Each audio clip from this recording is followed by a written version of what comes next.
The ideas expressed in the following presentations are those of the speakers and do not necessarily reflect the views of ACI or its committees. ACI web sessions are recorded at ACI conventions or other concrete industry events and will be made available for viewing free of charge for 1 week. Thereafter, they will be archived on the ACI website or added to ACI's online CEU program, depending on their content. Our next presentation is on Hidden Peak Snowbird Resort. Our speakers are John Brinkerhoff.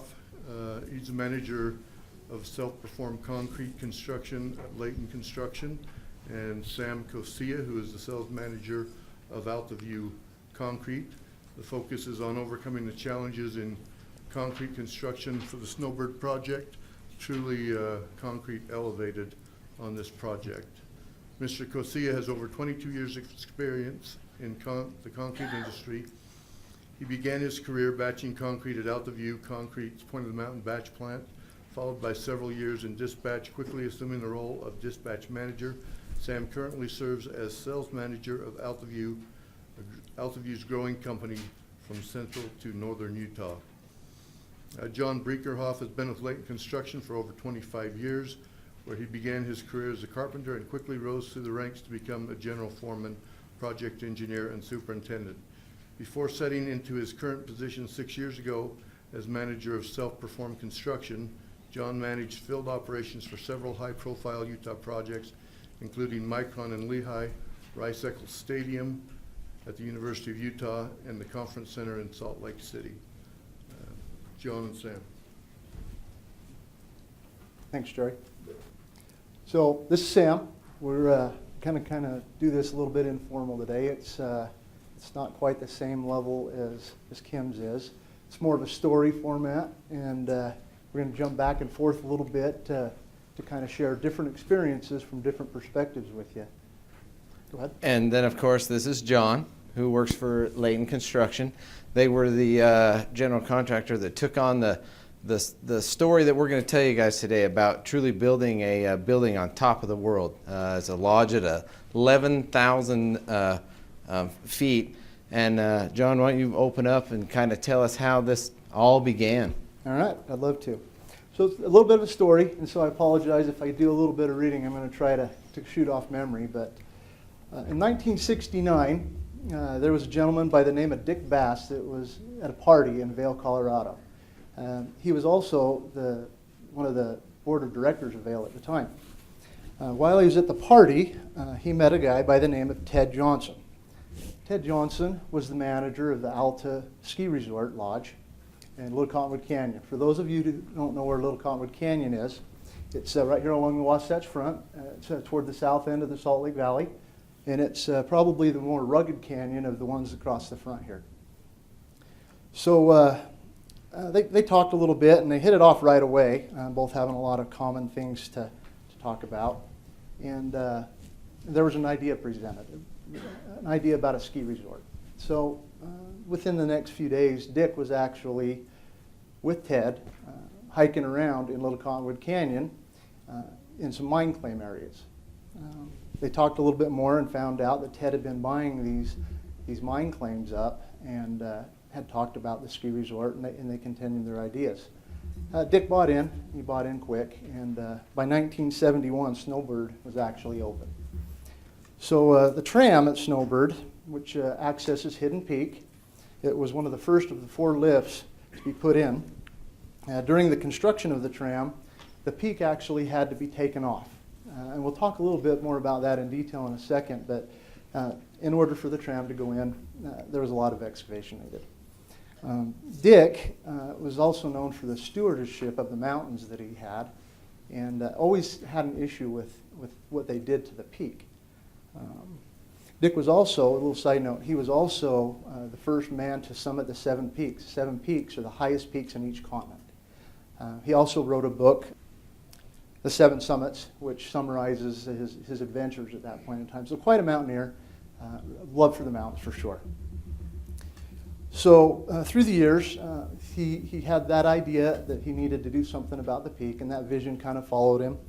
About 2001, the Forest Service gave him permission to build up there. It wasn't quite full permits, but it was permission to do something about it. So for the next 10 years, different ideas were brought up. Ultimately, a lodge was in discussion. And mind you, this peak's 11,000 feet. It's one of the taller peaks on the Wasatch. And all of the challenges you could possibly come up with were part of it. Unfortunately, time was catching up with Dick. In 2014, Ian Cummings bought Snowbird. Dick's health was failing and he wasn't in a position to continue on with it. But Ian saw the vision and fell into it himself and proceeded to go through ideas. So shortly after that, we were contacted, and we have been in contact with Snowbird and done a few projects with them over the years, and they liked what we did. So they asked us to start some planning. And shortly thereafter, contract was put up, and we were on our way up the mountain. So some of the challenges with the mountain. Yeah. How to build, right? So my influence is concrete, and that's what I tend to have the most interest in. So how do we get concrete up 11,000 feet?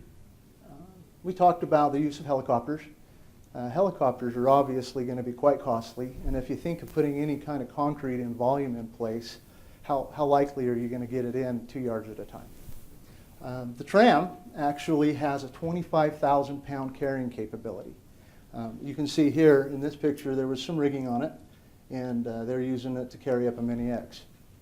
So we went through a multitude of ideas using garbo buckets and loading them at the bottom of the tram and hauling them up to the top with a conveyor system and trying to get concrete in place that way. But one of the problems was that tram was only available 2 to 3 hours a day. No way to get in the volume of concrete again. So I personally was a little bit stumped. One of the main people up there, his name's Jerry Giles. He is the head of the Snowbird Mountain Ops. He said, let's go for a ride. Okay, where are we going? We're going to drive up to the peak. So I was a little apprehensive because I've been in the area before, and we jumped in the truck. I was driving. I had a four-wheel drive pickup, and off we went. And immediately recognized we've got some issues here. This is going to be a problem. So as we started getting closer and closer to the peak, those problems began getting larger and larger, and I really felt uncomfortable that we were going to be able to get concrete to the top of this mountain. There had been, in the past, somebody that had done it, and at that point, Altaview stepped in, and we were able to get them involved and come up with a plan. To give you an idea, the truck was in four-wheel drive low range, and there were times where we were backing up. We'll get into that a little bit more because it gets a little more interesting. But it was quite an adventure just getting an idea in place. So I'm going to bounce around like we said. So I'm sure Sam will get excited here in a minute. But concrete wasn't the only problem getting up the mountain. The biggest thing that we had to consider was safety. Safety of everybody involved. And there was all kinds of different safety that started looking at us. I don't know how many people in this room have been at 11,000 feet, but it changes how you are. You get hypoxia, or there's a potential for hypoxia where you're losing oxygen in the blood, you can't think clearly, you get sick, all kinds of complications that come with it. So it takes some adjustment period. Some people can adjust quickly and do fine. Others, especially that have potential health issues, it has a much more dramatic effect. So that was one problem. The second problem that we faced was accidents. God forbid we have an accident, but there's always that possibility on a construction site. And then the third one was weather, specifically lightning. So the planning was fairly obvious. The first line of defense was going to be the tram. There's times when the tram is shut down and we don't have the opportunity to use it. There's other times where, if you're after hours, you've got those issues. But that was the number one. The second operation would have been a pickup truck or an ATV. They take roughly 45 minutes to an hour to get to the ski resort from the peak, so pretty long haul. And then in the event of an extreme emergency, we would use a helicopter. At the top of the mountain, there's also what the ski patrol and the mountain guys call a warming hut, and it's a safety place. So if there was extreme weather and we got caught on the mountain, you could weather a storm up there and safely survive. But it is a survival issue. It's not simply, getting off the hill. You got to live. This is a dangerous environment. From there, I didn't explain these pictures very much. Obviously, getting people up the mountain, we use the tram. We'd have safety meetings down at the bottom to discuss each day's events. As you know, in construction, things are going to change from day to day. And so we did all of our manpower staging at the bottom of the mountain. Snowbird gave us special access with their tram and operators to use it before hours and at the end of day. Because through both winter and summer seasons, the Snowbird is a mountain resort, open the year round. And to clarify, we did not work during the winter. It was strictly a 2-summer project. Okay, sorry, Sam, go ahead. Oh, you're good. Okay, when we received the call to come take a look at this project, the timing couldn't have been any better. We were just finishing up a project on the west side of the Salt Lake Valley where we were pouring concrete in some power lines going up over the Rio Tinto mine site. But it was from the Salt Lake Valley to the Tooele Valley, straight up and over in a mixer. So we thought we were doing kind of a one-of-a-kind project over there, but it turns out that another one was kind of falling right into place. So we had hand-selected our drivers for this project, not senior drivers, but the ones who possess the skills necessary to accomplish a task like this. Scheduling, of course, was very tricky because out of a large driver pool, you only had a small amount that could go on this project. And so working with schedules was, of course, very difficult. But like I say, the scheduling and timing was perfect because we had just finished a project that now we were going to take on a big brother challenge for it. So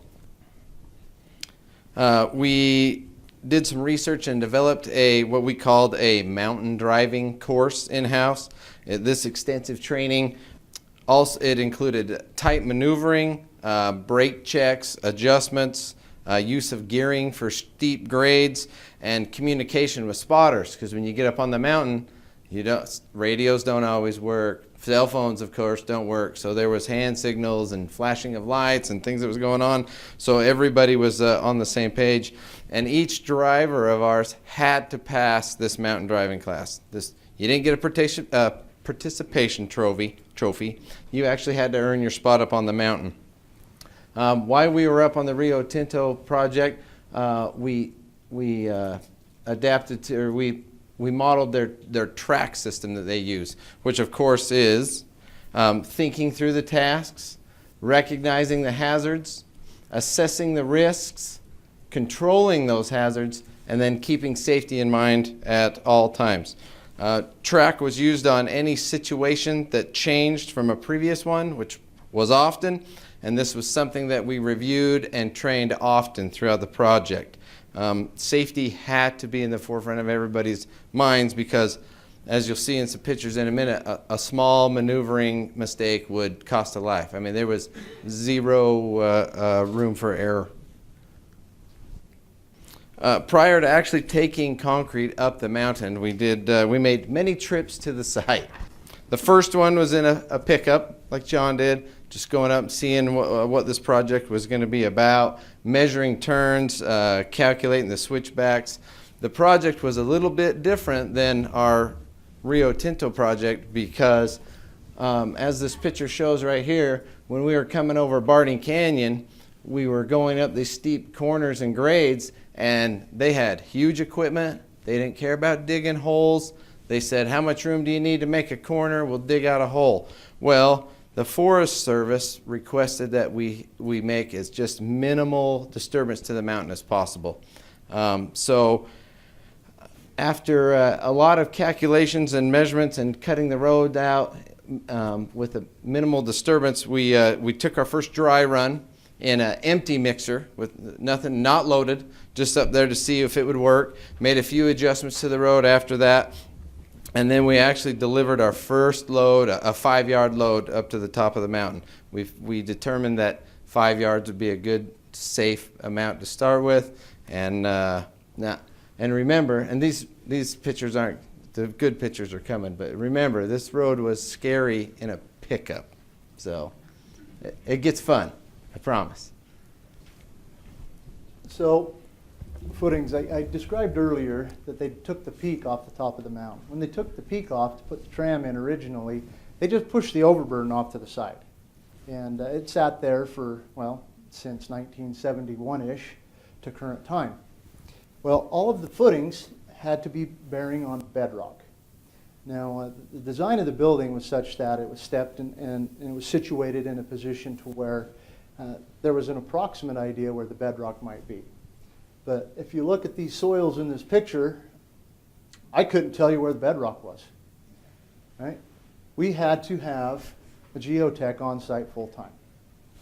So as we started getting into these footings and geotech is calling where the bedrock is, any of you engineers are going to recognize it pretty quick. The footings weren't going to be where they originally were at. The design was being created as we went, basically. We had footings that were called out on a drawing to be 12 inches thick that were 4 feet thick. We had walls that were starting out at 8 foot that ended up 12 foot. And it's just to get the relative elevations in the building in the right place and be able to bear on bedrock. Now, typical excavators wouldn't have been able to do this job in the time frame and the way we wanted to do it. And I had mentioned Snowbird Mountain Ops before. Snowbird Mountain Ops, you kind of think of somebody like that as maybe a ski bum that's just doing something on the side during the summer. These guys are real professionals, and they could handle equipment in ways that I didn't think was possible.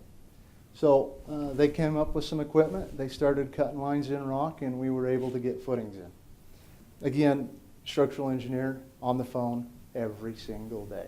It was quite a unique challenge for us. Concrete orders had to be absolutely exact. And so we all know there's no such thing as an exact, especially in concrete. But the Forest Service said all concrete spoils had to remain inside the footprint of the building.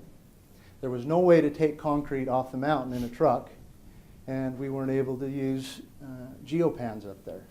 So all washouts had to happen. If you look close, you can see on that continuous footing right here, this is one of the places that we learned that we couldn't have any extra concrete. So spot on accuracy, formwork had to be 100% in place. There wasn't calling anything in late. You'll see in a few minutes as we continue through the program that it is what it is. You call it, you get it, and that's the only thing you get with it. And that's it on that one. Okay. All right, just to go through the slide here, we made sure that we had a truck boss and a QC person on site every pour. Didn't matter what size it was. Spotters were used at every major switchback or any area that was a little bit difficult. And both Snowbird and Layton and Altaview's people would coordinate how that worked so that we never had drivers just kind of wandering around the mountain. As the seasons changed, so did the roads. If it got questionable, John's team was really good about giving us a call. We would have our truck boss drive the mountain in his pickup, see if it would be safe. Not every day that they wanted to pour concrete was a day we could deliver. I mean, there were days we had to say, we're going to have to wait till tomorrow. It's not safe, and safety was a priority. And John's team was really good about it wasn't about production, it was about safety. It's pretty funny. Some days would start out, the road would be, well, not even days, loads. The road would start out icy, then it would turn to mud, and then before the truck was back going down the hill, it would be back to ice. So the roads were changing constantly. The road would thaw, and river would come across the road, and the truck, everybody just kind of stopped, let the river go for a while as the snow melted, and then you could continue on. So changes were handled hourly and with constant communication, of course. This picture doesn't really do this road justice, even though, and that's not trick photography, that's just looking down this mountain. Let me walk you guys through just a typical run, if you're a driver. So you get loaded, QC tests you in the yard. You drive through town, you get to the mouth of Little Cottonwood Canyon, where you travel up 7 miles of a windy canyon road and you gain 5,000 feet in elevation. Then you arrive at Snowbird's parking lot, where again, you're tested by QC, and then you're sent up a road where you travel another 3 miles over the steep roads with sharp corners, and you think you're going up a mountain road until you finally arrive at the last 750 feet. We call them the switchbacks. Switchbacks didn't allow for a 3-point turn. They didn't allow for a 10-point turn. As we were talking about adjusting the roads earlier, we actually did little dig outs in the mountain where the truck would pull in, angle slightly, and back up the next section of road. And not only did this happen on the way up, but after they unloaded, they went down the same way. So they would back forward and back and forward. Mixers are not small by any means. I don't know if you guys hung around them much, but they're 38 feet long. And when they're fully loaded, they weigh over 70,000 pounds. Remember, this road is frightening in a pickup. So I'll just kind of tell you what the guys had to deal with. And I mean, really, our hats are off to not just the ready mix drivers, but anybody who took heavy equipment up this road safely. It was quite a feat, and we're just really impressed by the guys who worked on this project. So one added comment on what he was talking about with the truck drivers, and I missed it on the slide with the footings. The only way we could place concrete was with a pump, and that question may have come to somebody's mind. We drug a pump up with a cat, and in those switchbacks, you'd have to get the cat, jockey the cat around. The pump would have been fired up, pushed back into the offset that he's talking about, and then you hook back up to it again and drag it the rest of the way. The pump didn't have enough power on its own to get up some of those grades. So concrete trucks are a pretty amazing piece of equipment. So next slide. We had some challenges because most of this building was going to be exposed concrete. And Kim talked about that a little bit before and the challenges that go along with it. And I'm going to say that we had a very tolerant owner, and the expectation was that we did the best we could with the exposed finishes. So we used high grades of plywood, HDO and things. We seam sealed our plywood, but there were a varying amount of types of concrete construction that went into this project. We had radius walls, you see here. We had suspended concrete in a few areas, columns, beams, and as you see pictures continuing here, it changed a lot. So we've been talking about a concrete truck going up the road. How about taking 10 or 12 up and having the spacing on the trucks right to where you can get a pour that comes out looking like these. Now, Kim talked a little bit earlier about anything you want to call that line right there, right? My experience has been, if you look, the colors are very uniform, top and bottom of the line. This might be a little bit late of a truck on this one, but I know exactly what happened right here. And Sam will tell you a little bit more about it later, but we had one of the only mechanical failures on the entire project happen, and that line right there is a piece of it. The concrete actually was starting to bleed, and we were getting some water sitting on the top before we got the next load to it. And when we got it in, I feel like we had good adequate vibration, but you start altering that water cement ratio right at that line, and you're going to get the discoloration. We talked about the time and how many trucks we got. So we got to start learning about the use of delay set and timing and spacing of it, and accelerators, believe it or not. We would use a delay set to get the concrete up the mountain and keep it alive. And then when it got there, we had to accelerate it due to time constraints and having to get off the mountain in an adequate amount of time. So it became a real challenge. We'll talk more about that in the flat work. But an interesting opportunity. The other one that was a real problem is I'd like to believe that we were the only people up there doing work.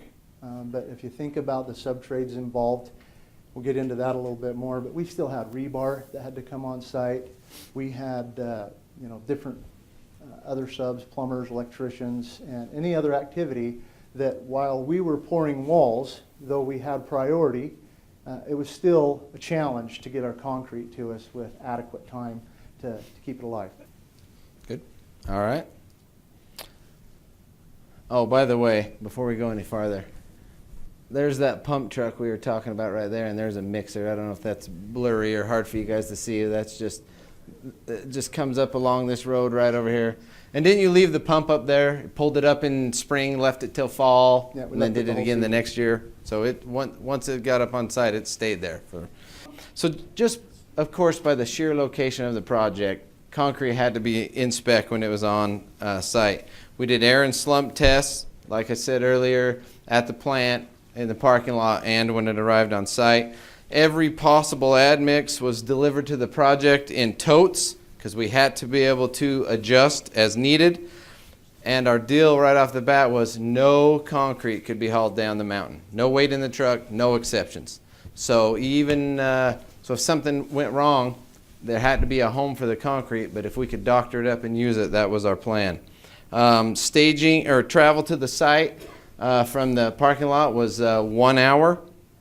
Orders were scheduled around a max load size, so they, that we wouldn't want to take partial loads up. We wanted to use as we were hauling the truck up that way, we wanted full load. So John's guys were really good about that.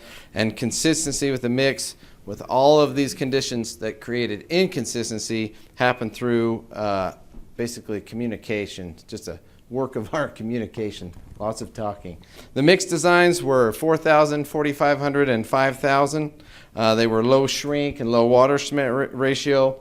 We used super plasticizers and low shrink admixtures to get this.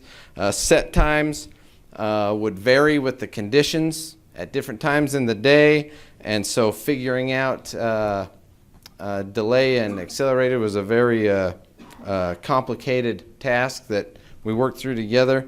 We would batch it down in the valley where it was some days warm, delay it 1, 2, 3 hours, drive it up the mountain, and then the window of opportunity was really short for John's guys, so then we would want to speed it up, so we would add the non-chloride, and anyway, there was lots of communication to make sure that we had the perfect blend.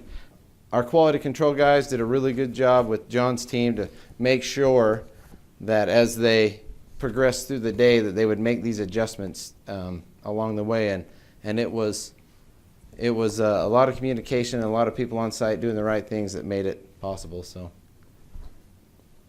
Flat work was actually the largest challenge. Obviously, having enough concrete to do the size of flat work pours that needed to happen was a big thing. But the weather was a huge impact. Obviously, at this point in the game, we had got structural steel on the job, and it was in place, and it was going in the first season. So the timing of it was pushing us toward fall. Doesn't look like fall in the picture much, does it? I think this was late September when this picture was taken. So if you take note, obviously there's a little bit of snow on the deck. All the surrounding mountains right behind this employee are covered in snow. But if you look in the distance, you can see only the top peaks have the snow line on them. Everything else is dry. It's because it was fall. It wasn't winter yet. We had crazy temperature swings. This was kind of more of an average day right here.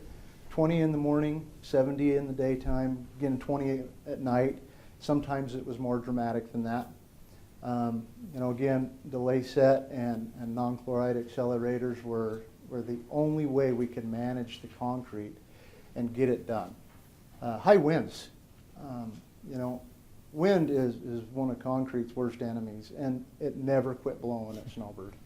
So we had to be very conscious of the amount of wind that was taking so that we didn't have grazing issues and other effects that might come along with it. And then lightning. So it's monsoon season in the fall in Utah, and storms can come up and develop out of nowhere. One lightning strike anywhere visible from Snowbird would shut us down for an undetermined amount of time. So watching the weather, I've never watched the weather as much as I have with this project anywhere. We couldn't have concrete on the road and get shut down. So I don't know if it was lucky or just enough people looking at the same thing to make a good decision, but but we never got shut down on a flat work pour due to lightning. But it happened on a very regular occurrence. And then delayed starts. I've got that listed here. We couldn't start till daylight. We couldn't start the trucks up the mountain till daylight for safety reasons. So by the time the truck gets up there, it's 8 o'clock in the morning. Now we have time constraints on the back end that say we have to be off the mountain close to dark as well. So everything we did had to be in those time constraints and accelerated to a rate that we could time getting the finishes, expected finishes on these decks. So obviously the timing has been talked about. We never could gamble on pours. Everything had to be 100% ready and set. And in addition to that, in the event that we couldn't place a deck, we had to have somewhere else to pour concrete, because that concrete couldn't come off the mountain. Had to take it once it started up. We were lucky in the sense, and maybe somebody was smart enough to see it up front, but all that concrete on the decks was hard rock. It was not lightweight. So similar mix designs, and the structural engineer found that we could mix them back and forth in different locations as long as he was aware of what we were doing. So it gave us a place to put it if we had to. And then planning pours around the max size. So, you know, we actually, and he'll talk about it a little bit more, but we eventually worked up a little bit in our yardage that we could put on the truck. But, you know, when I'm pouring regular flat work, we'll bring 10 yards out every 3 minutes, every 2 minutes to get large pours done. Obviously not an option here. So cold joints were always a concern. We were accelerating the concrete, so the sequencing that took place in order to get 6 yards at a time up the mountain, and now remind you that you saw the road, very narrow, and Sam will elaborate a little bit more, but we were passing. We had trucks that were coming down empty and going back up full at the same time in order to keep up with the rates. Now, this is a very important slide to me because you can see the state of the building. You can see how much snow's there. We've gone now. This is the end of the first building season. But we had to leave that concrete on those decks exposed through the winter. A lot of conversation went on about it, and we decided to put air entrainment in those slabs to help with the freeze-thaw resistance that those decks were going to have. But they also had to be a smooth trowel finished deck to meet the owner's needs for the surfaces in the building. A lot of it was covered up, but there was exposed floors. We kind of broke all the rules as I know them, and we actually took some riding trowels up on top. We panned it, and then we very consciously made 2 passes with trowel blades to minimize the effect on that slab. I don't know if it had an effect other than the fact that I actually was up there. I think the next slide shows it. Nope, not that one. Anyway, I was back up there several weeks ago, and there was absolutely no spalling on any of our flat work anywhere on the job. So far, 3 years complete, it's still holding up to the weather. Now, I wanted this picture in here. Made me bounce back and forth a time or two, but take note of the grades here, and then go to the next one, Sam. And then you can see here the difference in those base elevations. And I apologize, the tram's not in there, but this elevation is the same elevation as the exit off of the tram. So there's quite a bit of grade change. And as we continue forward, you'll see a little bit more. This is the one you start and I finish. Oh yeah, that's right. So we talked about coordination of other trades. And you saw the state that the building was left in as we left. So obviously the structural steel was in place at that point in time. So while we're working on concrete, other trades are coming up. That's a steel column. Articulated truck, Snowbird Mountain Ops hauled every piece of steel, often individually, up the same road that we were running concrete up and down. Just a crazy adventure. I'd say. We had staging areas at the bottom, in the middle, and at the top to bring the trucks up and down. The largest pour that John's crew did up there was 150 yards, which to guys that pour a lot of concrete, it's not that big a pour, but if you think about it, that's 25 loads. Once you're at Snowbird, it's 1 hour up and 1 hour down 25 times with multiple trucks on the road that you're sharing with.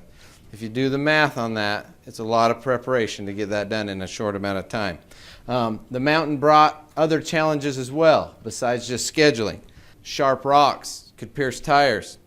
We had to have parts, tires, anything that could have gone wrong on the mountain, we had sitting up there with mechanics on standby. We did have, luckily, throughout the whole project, only one mechanical failure. We lost a drive line on a truck coming up about halfway up the mountain. So the only good thing about how steep this mountain was is we were able to get one of the other trucks that was coming down, was able to kind of pull him up out of the way on the road, get down below him. They put their chutes on, and he was able to pour off his load into the truck on the road down below him, and he could continue back up the road while we had a driveline brought up to fix the truck. So that was the only mechanical failure, but the concrete got used. Yeah. Change was the only constant, and we had to adapt quickly. I'll tell you, though, out of all the challenges that this job possessed, probably the single greatest hazard. Right there. People. Right there. So Snowbird's open the whole time we're doing the construction. And that tram that you see right there is full of sightseers coming up to look at the peak. So obviously keeping them off the project was a priority, and it was manageable. You know, we used large fences and things of that nature and tried to be pretty courteous to the visitors.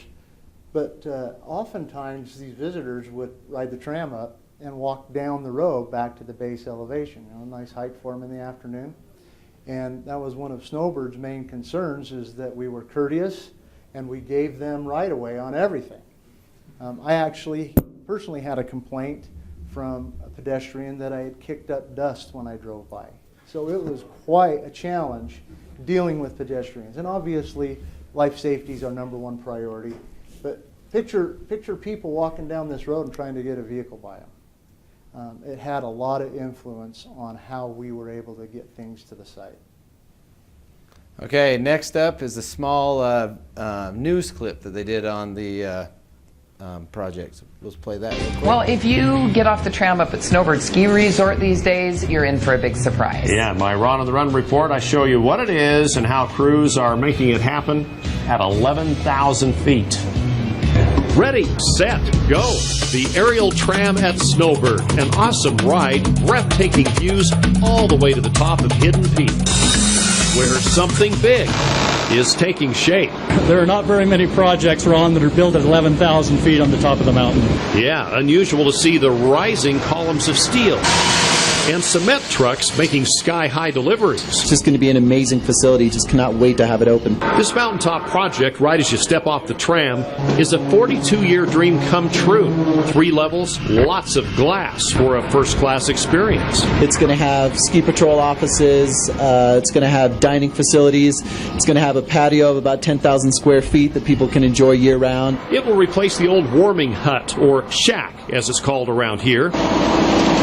Before it happens, there's a lot of work left to do. First of all, to dig in the native bedrock up here to put footings and foundation into place. And then the real challenge is simply getting materials up here in the mountain. Trucks packing steel and concrete make their way up this 3-mile switchback road, which takes some tight maneuvering. Have you ever been on a job like this?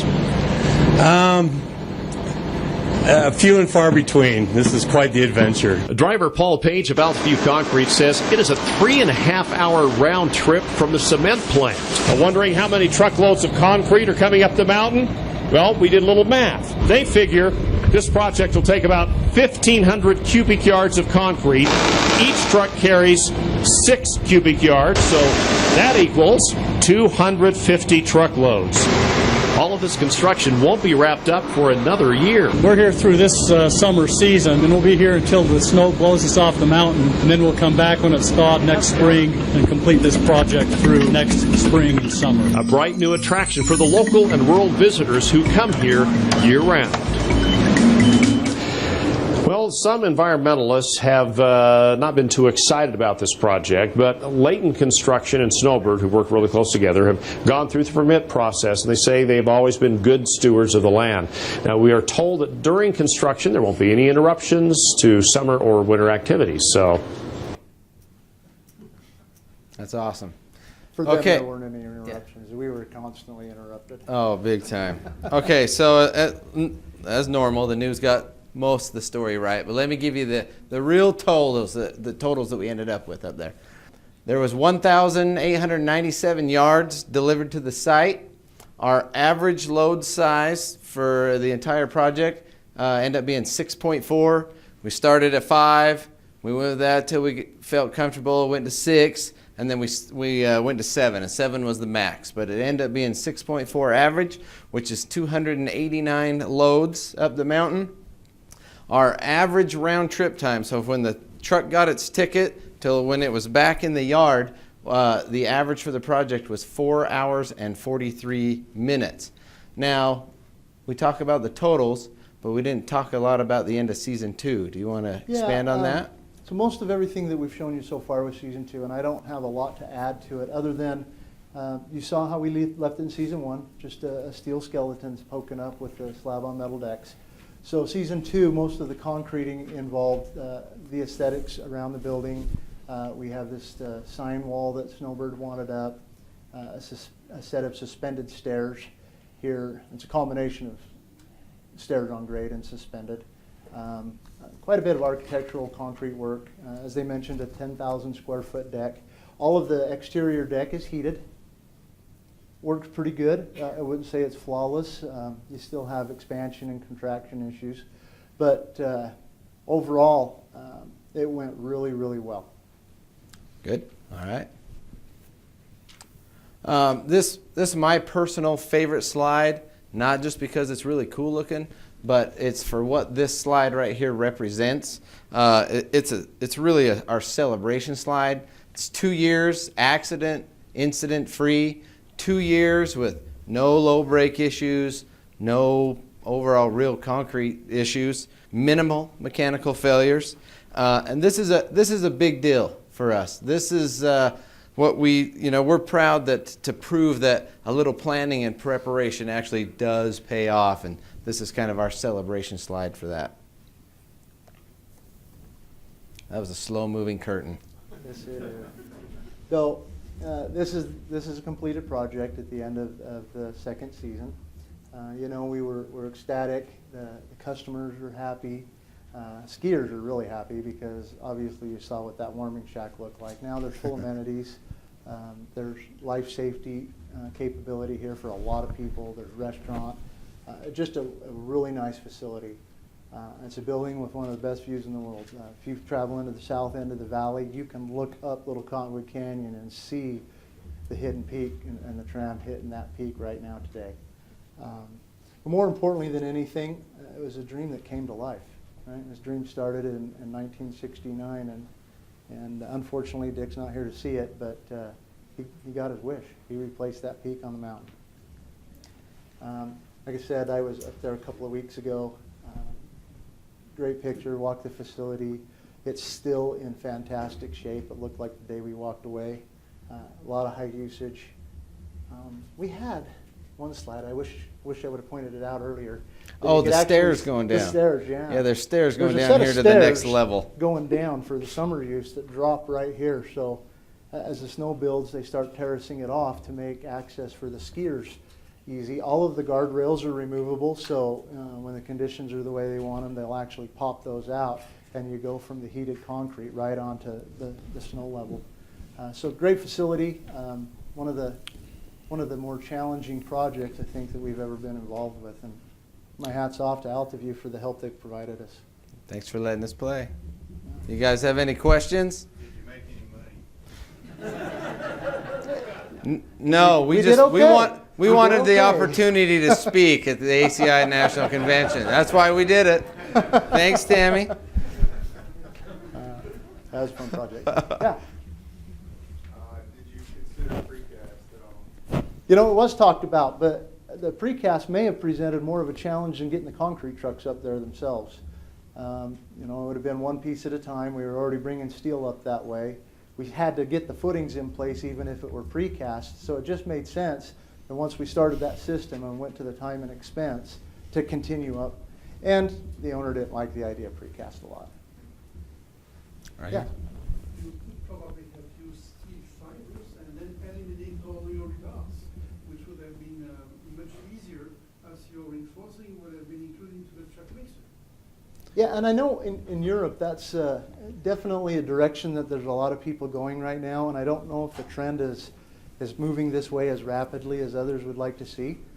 We didn't use much fiber in there because of the concern of the owner and the engineer, but it was definitely talked about. Yeah. Did you consider doing a small site batch plant and just bring it up to the... We did.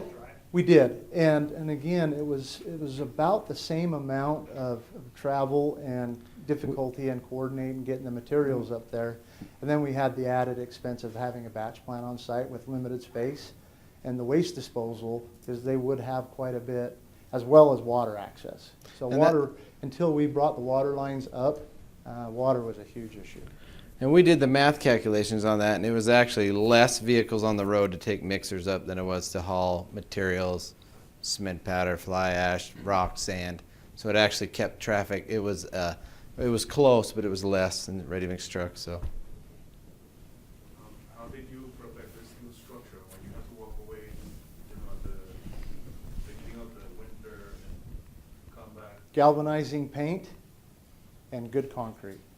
That's what we did. There was a temporary fence put up around it to keep skiers from getting in it, and the ski patrol and the mountain ops patrolled it, but it was left in the state that you saw it. There was just no way to do anything else with it. Thank you. Thank you.